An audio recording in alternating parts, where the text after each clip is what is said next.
Dear students, இப்போ அடுத்து நம்ம பார்க்க போற topic cos லாவோட applications.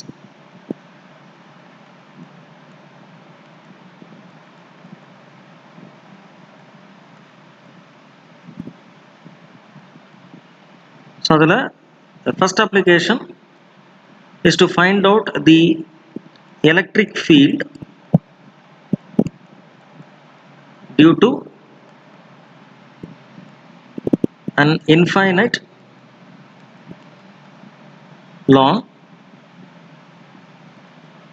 charged wire or conductor. So you have to imagine an infinitely long, very long cylindrical wire which is given, let us say, positive charge and it is uniformly spread over the entire surface. So அதனுடைய மொத்த சர்ஃபேஸ்லேயும் யூனிஃபார்மாக charges இதில் spread ஆகிருக்கு. யூஸ்வலாக இந்த மாதிரி ஒரு அரேஞ்ச்மெண்ட்டுக்கு இது பேர் சார்ஜ் டிஸ்ட்ரிபியூஷன் அல்லது சார்ஜ் சிஸ்டம். ஸோ இதுக்கு வந்து நம்ம எலக்ட்ரிக் ஃபீல்ட் கண்டுபிடிக்கிறது கன்வென்ஷனல் மெத்தடில் கொஞ்சம் டிஃபிகல்ட் தான். கண்டுபிடிக்கலாம், but it is not that easy. Derivation கொஞ்சம் லெங்க்தியாக போகும். ஆனால் நீங்கள் காஸ்லாம் அப்ளை பண்ணும்போது வச்சுக்கோங்க, காஸ்லாம் அப்ளை பண்ணும்போது நம்ம ஒரு இமேஜினரி சர்ஃபேஸ் வரைஞ்சி அது வழியாக எவ்வளோ ஃப்ளக்ஸ் போகுதுன்றதை கால்குலேட் பண்ணுவோம். அதுக்கப்புறமா we will equate it to 1/ε0 times the total charge enclosed within that surface. So இப்படி போட்டிங்கன்னா நம்ம ஈஸியாக அந்த எலக்ட்ரிக் ஃபீல்டை கண்டுபிடிச்சிடலாம். So we will see how it is done. For the examination point of view, this is a very important 5-mark question also.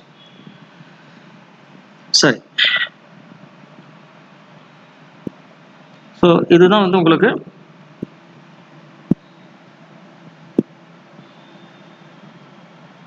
அந்த அரேஞ்ச்மெண்ட்னு வச்சுப்போம்.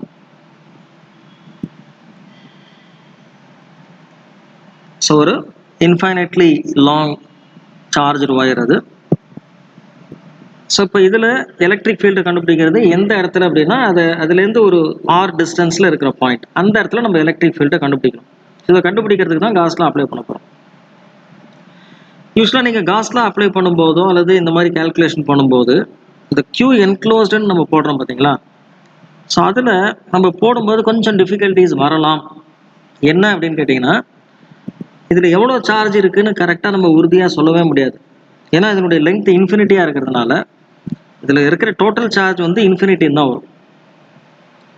அப்போது இதனுடைய டோட்டல் சார்ஜ் இன்ஃபினிட்டின்னு சொல்லும்போது, இதில் இருக்கக்கூடிய டோட்டல் சார்ஜ் இன்ஃபினிட்டின்னு சொல்லும்போது ஒரு குறிப்பிட்ட போர்ஷனில் நீங்கள் இந்த காசியன் சர்ஃபேஸை வரைஞ்சிங்கன்னா அதுக்குள்ளே எவ்வளோ சார்ஜ் இருக்குன்னு கேல்குலேட் பண்ணும்போது இன்ஃபினிட்டி டிவைடட் பை எந்த நம்பர் போட்டாலும் உங்களால் கேல்குலேட் பண்ணுறது கஷ்டம். அதனால் இந்த மாதிரி இருக்கிற சுச்சுவேஷனில் யூனிஃபார்ம் டிஸ்ட்ரிபியூஷனில் நம்ம என்ன பண்ணுவோம் அப்படின்னா சார்ஜ் டென்சிட்டின்ற ஒரு கான்செப்டை யூஸ் பண்ணி தான் போடுவாங்க. ஸோ அது என்னன்னு சொல்கிறேன் நான். Charge டென்சிட்டினா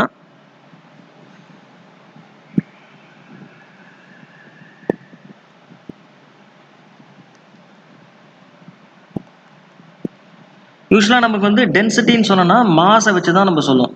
mass by volume. So that is generally called density இல்லையா. ஸோ யூஸ்வலாக நம்ம டென்சிட்டின்னு சொல்கிறது mass per unit volume. Mass per unit volume, அதாவது நியூமரேட்டில் இருக்கிறத முதல்ல சொல்லிட்டு மாஸ்ன்னு சொல்லிட்டு பர் யூனிட் அப்புறம் டினாமினேட்டில் இருக்கிறத வால்யூம்னு சொல்லணும். இதுக்கு பதிலாக நீங்கள் மாஸை லெங்க்த்தால் நீங்கள் டிவைட் பண்ணிங்கன்னா அதுவும் ஒரு டென்சிட்டி தான். அதுக்கு பேர் வந்து லீனியர் டென்சிட்டின்னு பேர். ஸோ மாஸ் பை லெங்க்த், ஏன்னா லெங்க்த்ன்றதுனால லெங்க்த்தால் வகுக்கிறதுனால linear. So linear refers to line or length. இதே நீங்கள் சர்ஃபேஸ் ஏரியாவால் நீங்கள் டிவைட் பண்ணிங்கன்னா, சர்ஃபேஸ் ஏரியா ஆர் ஏரியாவால் டிவைட் பண்ணிங்கன்னா it is called surface density. இது மாஸை டிவைட் பண்ணும்போது. இதே மாதிரி நீங்கள் சார்ஜையும் டிவைட் பண்ணி சார்ஜ் டிவைடட் பை லெங்க்த்னு பண்ணால் this is call linear charge density. இதோட சிம்பிள் வந்து யூஸ்வலாக நம்ம லாம்டா அப்படின்ற சிம்பிளை யூஸ் பண்ணுவோம். இதே மாதிரி உங்களுக்கு surface charge density Q by A, volume charge density Q by V இந்த மாதிரி கான்செப்ட்ஸும் இருக்குது. இந்த இடத்துல இந்த இந்த கண்டக்டர் வந்து ஒரு தின் ஒயர் மாதிரி இருக்கிறதுனால இதுக்கு அவ்வளோவா ஏரியாவோ வால்யூமோ நம்ம கன்சிடர் பண்ண வேண்டாம், லெங்க்த்தை மட்டும் எடுத்துக்கலாம். ஸோ அதனால் Q by L இந்த கான்செப்டை தான் நம்ம வச்சுக்க போகிறோம். இது நம்ம லேட்டரான இதை நம்ம யூஸ் பண்ணும்போது இந்த லாம்டா அப்படின்ற கான்செப்டை வச்சு தான் நம்ம அந்த Q என்க்ளோஸ்டை கால்குலேட் பண்ண முடியும். அதுக்காக தான் இதை நம்ம யூஸ் பண்ண போகிறோம். ஸோ இது வந்து அந்த சர்ஃபேஸில் இருக்கக்கூடிய சார்ஜ் டென்சிட்டி, அதை தான் லாம்டான்னு மார்க் பண்ணியிருக்காங்க. ஸோ இப்போ நான் என்ன பண்ண போகிறேன் அப்படின்னு கேட்டிங்கன்னா, I am going to consider a Gaussian surface and then do the calculation.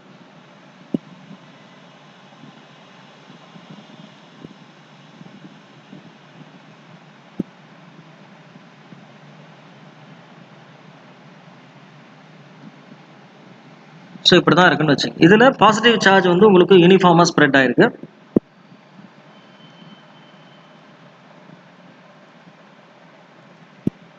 So charges outside the Gaussian surface நீங்கள் கேல்குலேஷன் எடுத்துக்க வேண்டாம். இந்த காசியன் சர்ஃபேஸ் உள்ளுக்குள்ளே இருக்கக்கூடிய அந்த சார்ஜஸ் மட்டும்தான் நம்ம எடுத்துக்கணும். ஸோ ஆப்வியஸ்லி இதில் இதுதான் இந்த ஒயருக்கு தான், இந்த கண்டக்டருக்கு தான் நம்ம எலக்ட்ரிக் ஃபீல்டை கண்டுபிடிக்கணும். எந்த இடத்துல அப்படின்னு கேட்டிங்கன்னா, இந்த ஒயர்லேருந்து ஆர் டிஸ்டன்ஸில், இந்த ஆர் டிஸ்டன்ஸில் கரெக்டாக அந்த இடத்துல தான் அந்த காசியன் சர்ஃபேஸ் நம்ம வரைஞ்சிருக்கோம், அதனுடைய சர்ஃபேஸ் இருக்க மாதிரி. ஸோ சென்டர்லேருந்து இந்த டிஸ்டன்ஸ் வரைக்கும். So this is our R.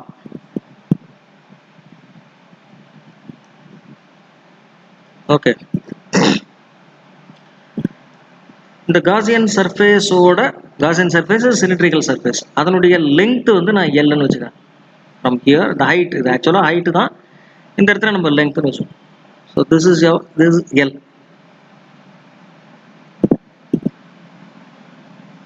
Okay, so இப்போ இந்த கால்குலேஷன் நம்ம போடுறதுக்கு என்ன பண்ணணும் அப்படின்னு கேட்டிங்கன்னா, first lambda is also to be mark here. நம்ம ஏற்கனவே டிஸ்கஸ் பண்ணிட்டோம் அதை. இப்போ நீங்கள் காஸ் லா அப்ளை பண்ணணும் அப்படின்னா, காஸ் லாக்கு வந்து 2 ஸ்டெப்ஸாக நீங்கள் போடணும். ஃபஸ்ட்டு ஃப்ளக்ஸை கால்குலேட் பண்ணணும். ஸோ இதை கால்குலேட் பண்ணுறதுக்கு நம்ம இந்த ஃபார்முலா தான் யூஸ் பண்ணோம்.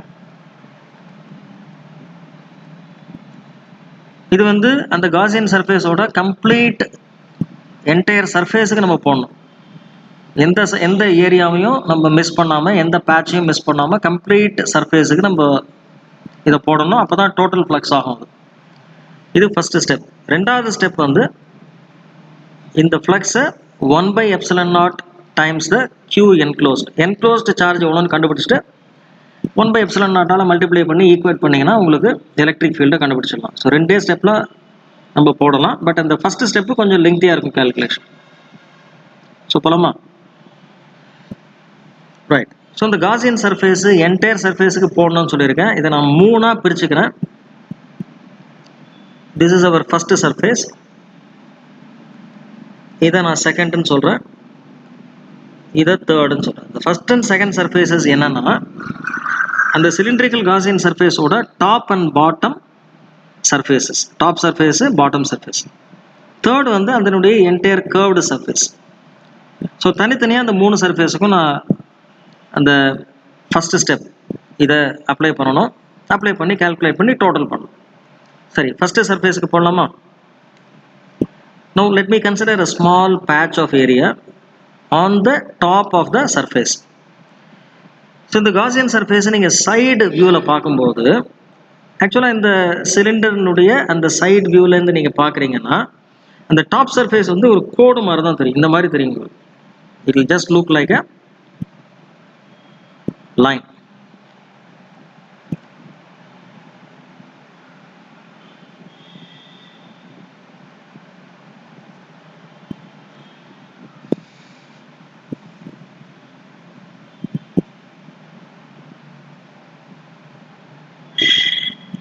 Okay, again we will mark the charge distribution. ஈவனாக இருக்க மாதிரி மார்க் பண்ணிக்கலாம். இதெல்லாம் உங்களுக்கு கால்குலேஷன்லேயே வராது. இந்த சார்ஜஸ் தான் உங்களுக்கு கால்குலேஷனில் வரும். Enclosed within the Gaussian surface. Again இதெல்லாம் வந்து outside the surface. So இதில் என்ன மாதிரி சார்ஜஸ் டிஸ்ட்ரிபியூட் ஆகிருக்கு அப்படின்னா, linear charge density is lambda equal to q by L. So இப்போ இந்த ஃபர்ஸ்ட் சர்ஃபேஸ்க்கு நான் போடும்போது I am considering the patch of area over here. இந்த டாப் சர்ஃபேஸில் நான் கன்சிடர் பண்ணுறேன். ஸோ இதுக்கு என்ன ரூல் நம்ம யூஸ் பண்ணுவோம் அப்படின்னா டிஏவோட டைரக்ஷனை கண்டுபிடிக்கிறதுக்கு outward normal. So you can easily understand normal அப்படின்னா பெர்பெண்டிகுலர் லைன், அவுட்வர்ட் அப்படின்னா going out like this. So this is the direction of DA vector. ஸோ அந்த பாயிண்ட்ல நான் எலக்ட்ரிக் ஃபீல்டோட டைரக்ஷனை கண்டுபிடிக்கணும் அப்படின்னா அதே இடத்துல I have to place a unit positive charge at that point. You can easily understand that it will be repelled by the entire wire. Full wire என்ன செய்யும் அப்படின்னு கேட்டிங்கன்னா full wireல ப்ளஸ் சார்ஜ் தான் இருக்குது. இதெல்லாம் ப்ளஸ் சார்ஜும் சேர்ந்து இந்த யூனிட் பாசிட்டிவ் சார்ஜை ரிப்பல் பண்ணும். ரிப்பல் பண்ணும்போது அது எந்த டைரக்ஷனில் மூவ் ஆகும் அப்படின்னா it will move towards the right, towards this direction. இது எலக்ட்ரிக் ஃபீல்டோட direction. You can understand that the angle formed in this case is 90. Therefore நீங்கள் இந்த EDA cos thetaல cos theta இந்த இடத்துல போடும்போது 0 ஆகிடும். cos 90 is 0. அப்போது இந்த ஃபஸ்ட்டு சர்ஃபேஸோட calculation flux வந்து 1 by ஃப்ளக்ஸோட calculation 0, ஏன்னா cos 90 ஃபார்முலாவில் வரதுனால. அடுத்தது செகண்ட் சர்ஃபேஸ் கீழே பாட்டம் சர்ஃபேஸ்க்கு வந்துடும். பாட்டம் சர்ஃபேஸ்லேயும் பார்த்தீங்கன்னா ஒரு ஸ்மால் பேட்ச் நீங்கள் எங்கே வேணால் கன்சிடர் பண்ணலாம். இந்த இடத்துல கூட நீங்கள் வச்சுக்கலாம் நீங்கள். ஸோ இதுக்கு அவுட்வர்ட் நார்மல் வரைஞ்சிங்கன்னா it will go down. So அதாவது நம்ம மைனஸ் ஜே கேப் டைரக்ஷனில் இருக்கும். This is your direction of d A vector. So அந்த இடத்துல ஒரு யூனிட் பாசிட்டிவ் சார்ஜ் வச்சிங்கன்னா the entire positive charge present on the right of it to the right side of it will repel it. இதுதான் அதனுடைய direction, electric ஃபீல்டோட direction. Once again you find out that the angle made is 90. இது எங்கே வேணால் எந்த இடத்துல இந்த சர்ஃபேஸில் எந்த இடத்துல வேணால் நீங்கள் வச்சுக்கலாம். இதே 90 degrees தான் வரும். So therefore phi2 is also equal to 0. இப்போ நீங்கள் தேர்டு அந்த கர்வ்டு சர்ஃபேஸ்க்கு வந்துடும். கர்வ்டு சர்ஃபேஸில் நம்ம ஏதாவது ஒரு இடத்த நம்ம கன்சிடர் பண்ணால் போதும். புக்கில் வந்து இந்த எங்கேயோ இந்த சர்ஃபேஸில் எடுத்திருக்காங்க. I will consider in a simple way. இந்த கார்னரில் எடுத்துப்போம். டிஏ வந்து outward normal which is like this. Outward normal பெர்பெண்டிகுலராக ஒரு லைனை, நார்மல்னா பெர்பெண்டிகுலர் லைன். ஸோ அந்த இடத்துல ஒரு யூனிட் பாசிட்டிவ் சார்ஜ் வச்சிங்கன்னா அகெயின் அதுக்கு லெஃப்ட் சைடில் இருக்கிற அந்த என்டையர் பாசிட்டிவ் சார்ஜ் அதை ரிப்பல் பண்ணும். So the direction of electric field is also the same. So இந்த இடத்துல பார்த்தீங்கன்னா தீட்டா 0 ஆகிடும். ரெண்டுமே ஒரே டைரக்ஷன் இருக்கிறதுனால theta 0. Cos 0 cos theta is 1.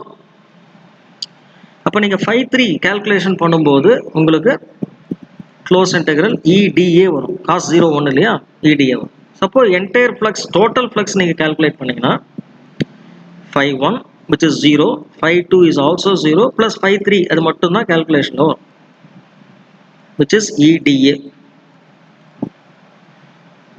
Electric ஃபீல்டோட மேக்னிடியூட் தான் நமக்கு போட்டிருக்கோம். Magnitude will be same because அந்த சென்டரில் அந்த சார்ஜ் ஒயர் இருக்குது.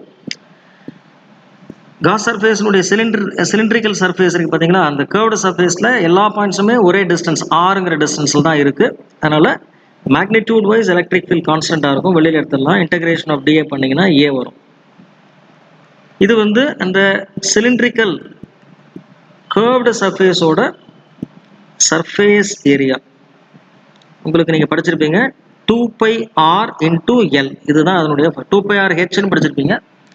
இந்த இடத்துல ஹைட்டுக்கு பதிலாக நம்ம எல்லுன்னு மார்க் பண்ணுறோம். இந்த ஹைட் வந்து நம்ம இங்கே எல்லுன்னு மார்க் பண்ணுறோம். So flux phi total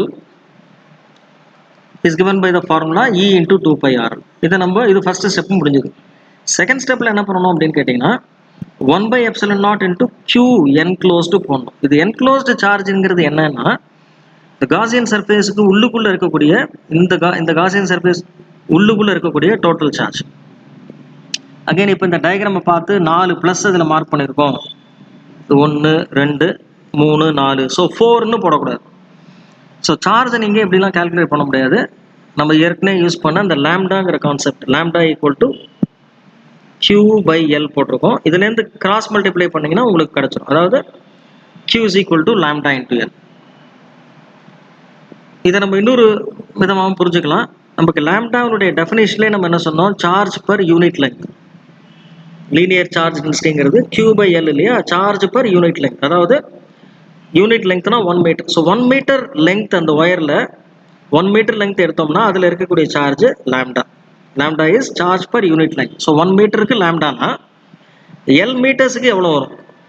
L into lambda. இதுதான் அந்த காசியன் சர்ஃபேஸ் உள்ளுக்குள்ளே இருக்கக்கூடிய enclosed charge.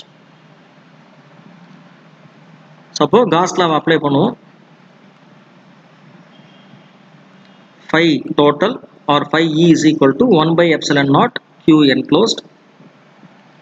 So phi total நம்ம ஏற்கனவே பார்த்துட்டோம், E into 2 pi RL.